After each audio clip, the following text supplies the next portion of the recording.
दूसरा क्या है? हाँ, पश्चाताप। दूसरा क्या है स्टेप? पश्चाताप।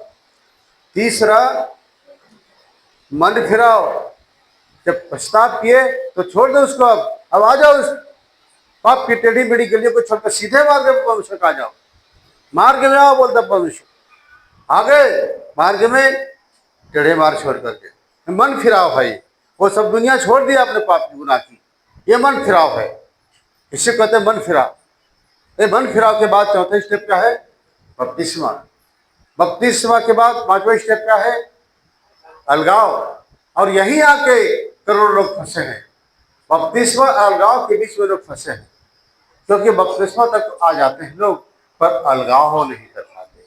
जो अलगाव का जो दीवार है उसको ध्यान दे करके नहीं जा पाते, अलग नहीं हो पाते। बहुत चीजों में आज इन्वॉल्व है लोग, शादी विवाह में, मौत मिट्टी में, और बहुत सारी चीजों में, त्योहार में और रीति रिवाजों में लोग इन्वॉल्व है। अभी भी कई चीजों से बंधे हुए हैं।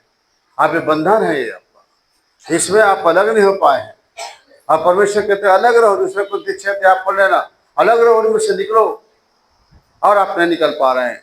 अलगाव के बाद क्या है? छठवां स्टेप पवित्रता। क्या है?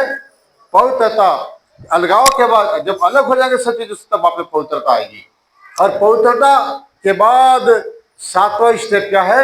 अनंत जीवन। पवित्रता तक आ गए तो सातवां सीढ़ी आपको चढ़ना नहीं पड़ेगा। सातवां सीढ़ी परमेश्वर आपका हाथ पकड़ के खींच लेगा। आ जाओ आप, आ जा आनंद जीवन के लिए, क्योंकि तूने 6 सीढ़ी चढ़ लिया और 7वां में मैं अपना हाथ, मेरा हाथ में दे। तो ये है, कभी इस टॉपिक पर बताऊंगा, अभी बताता हूँ सबसे गति देता हूँ। तो प्रियो, पवित्रता ही परमेश्वर।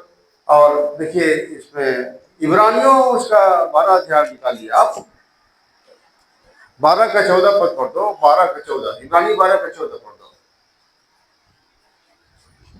सबसे मेल मिलाप रखो और उस पवित्रता के खोजी हो जिसके बिना कोई प्रभु को कदापि ना देखेगा। हाँ, पवित्रता के खोजी हो और जिसके बिना कोई प्रभु को नहीं देखेगा। बिना पवित्रता का कोई प्रभु को नहीं देखेगा। बिना पवित्रता के कोई प्रभु के पास नहीं जा सकेगा।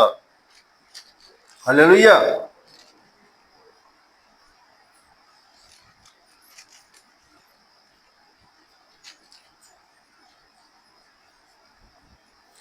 और पतरस में लिखा है, पहला पतरस उसका 1 अध्याय का 14-15 पद में पढ़ रहा हूं। आज्ञाकारी बालकों के समान अपनी अज्ञानता के समय की पुरानी अभिलाषाओं के सदृश से न बनो। निकालो अपनी बाइबल को। पतरस, पहला पतरस 1 का 14 में लिखा है, आज्ञाकारी बालकों के समान अपनी अज्ञानता के समय की पुरानी अभिलाषाओं के सदृश न बनो, पर जैसा तुम्हारे बुलाने वाला पवित्र है वैसा तुम भी पवित्र बनो। अपने सारे चाल चलन में पवित्र बनो, क्योंकि लिखा है पवित्र बनो क्योंकि मैं पवित्र हूँ। परमेश्वर क्या बोलता है? पवित्र बनो क्योंकि मैं पवित्र हूँ। अब बिना पवित्रता के कोई मेरे पास नहीं आ सकता। तो अपनी चाल चलन को देखो ध्यान से, और पुराने चाल चलन के सदस्य न बढ़ो, उनको सुधार लो, ठीक कर लो, और पवित्रता के रास्ते पर आ जाओ। अलगाव के द्वारा परमेश्वर आपको उठाएगा। जब आगमन होगा प्रभु का, तो उठाएगा आपको। अगर सो भी गए रहेंगे धरती पर, तो परमेश्वर अपने शरीर को एक अविनाशी शरीर में बदल देगा, स्वदूत के समान, और उसे उठा लेगा। वो वहां पर न आंसू है, न पीड़ा है, न बीमारी है, न दर्द है, न मृत्यु है। वो अजर अमर शरीर वो आपको मिलेगा। परमेश्वर आपका उपवास